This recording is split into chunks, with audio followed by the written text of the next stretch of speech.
Okay, we've been studying about Elisha and the many things that he did after Elijah left him.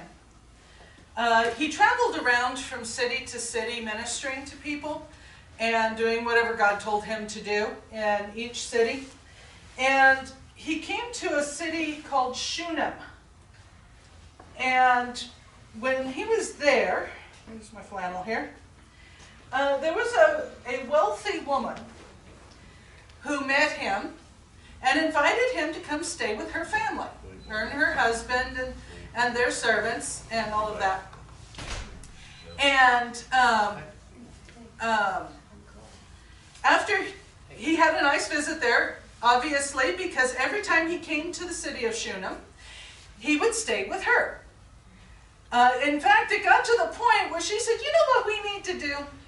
We need to build a room on our roof for him to sleep in, which doesn't make sense to us in our country because our house fashions come from Europe where they build peaked roofs so the snow slides off and doesn't collapse the roof. But in this part of the world it doesn't snow often, so the roofs were flat, so they were often used like a deck. Especially in the summer, people could go up there, they could catch a breeze, it'd be really comfortable, and you could see a view, and I imagine it being very nice. So she decided they would build a room on their roof for Elisha, and whenever he came to visit, he would have a bed and a table and a chair and just a nice place he could stay. After he had been there, rained. huh? And then it rained. Well, the room would have had a roof. One time when he was there visiting, he had his servant call the woman. And the way the Bible words this, it kind of sounds like Gehazi, the servant, was interpreting for him, though in other parts of the same story it doesn't sound like that. So I'm a little confused why he speaks through Gehazi, but he does. He says, Gehazi, ask her what I can do for her as a thank you for making me this nice room. I can talk to the king, I can talk to the army commander, whatever she needs, I can talk to them, and I can do something for her as a thank you.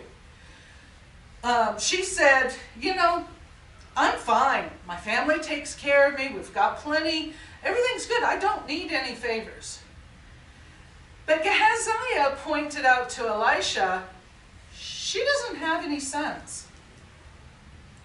And Elisha said, oh, I know. You tell her, by this time next year, she will have a son. She said, don't get my hopes up. Just don't get my hopes up. I want a son, but don't tell me such a thing. But a year later, she had a son. Abraham, is that you? Huh? Abraham, is that you? Similar to Abraham, very similar. Several years passed, the son grew up. There came a day when he went out to help his father in the field. And we don't know how old he was, we don't know how many years passed. But while he was out there, he started saying, my head hurts, my head hurts. So Dad had a servant take him back to Mom, and while she was holding him, he died. So she went upstairs and put him, let me get rid of everybody here, put him on Elisha's bed. We know he's not a teenager because she carried him up to the bed. So I'm guessing between 3 and 8, old enough to go out and help Dad, but small enough she could still carry him. But we don't know. The Bible doesn't tell us. She then sent to her husband and said, I need to go see the prophet, so send me a servant and a donkey. She didn't tell her husband why she needed to go see Elisha.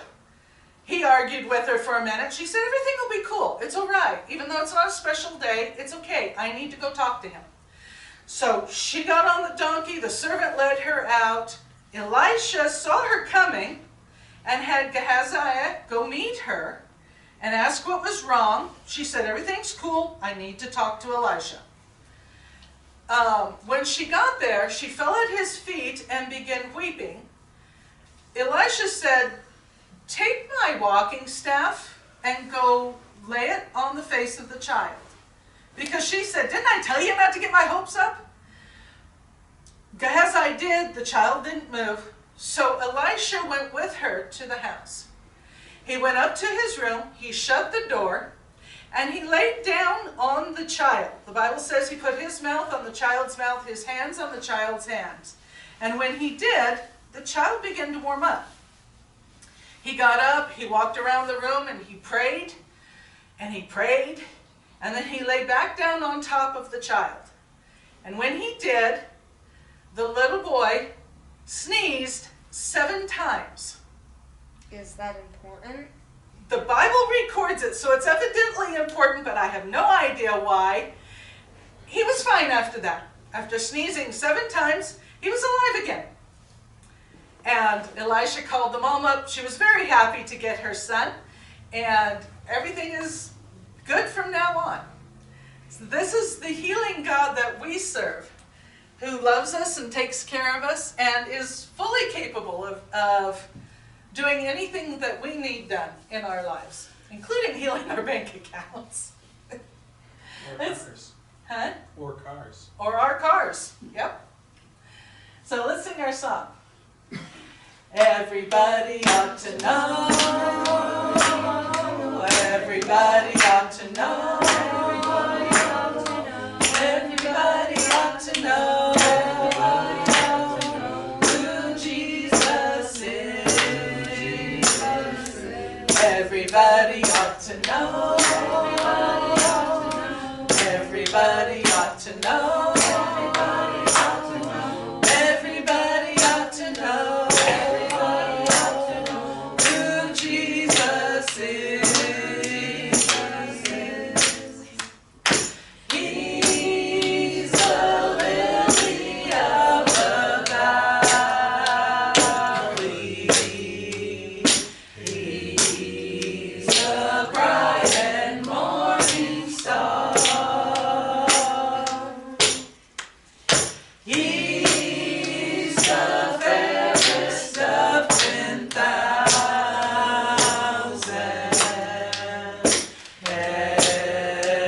Everybody ought to know. Everybody ought to know. Everybody ought to know.